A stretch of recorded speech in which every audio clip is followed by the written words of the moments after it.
পারে। এটা হচ্ছে ফয়সাল স্যারের স্পেশাল রেসিপি। দীর্ঘদিন পর্দায় অনুপস্থিত আরিফিন শুভ ফিরলেন স্বরূপে, সেটাও মাত্র 19 সেকেন্ডের এক প্রোমো ভিডিওতে, যা নায়ক তার ফেসবুকে যুক্ত করে ক্যাপশন জুড়েছেন আসিতেছে।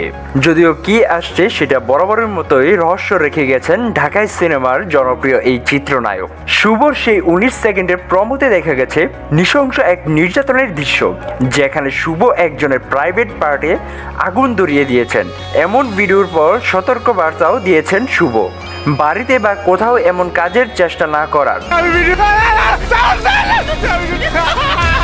তবে এই ভিডিওটি কিসের সেটা সুনির্দিষ্ট করে জানাননি শুভ।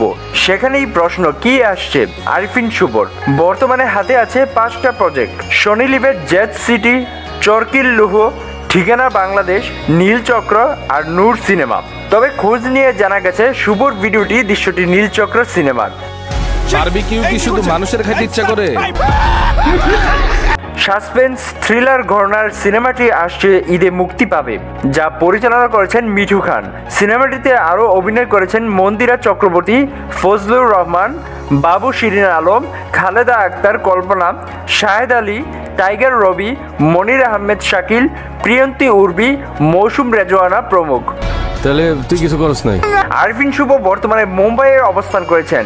সেখানে ব্যস্ত আছেন তার প্রথম হিন্দি ওয়েব সিরিজ জেট সিটির কাজ নিয়ে।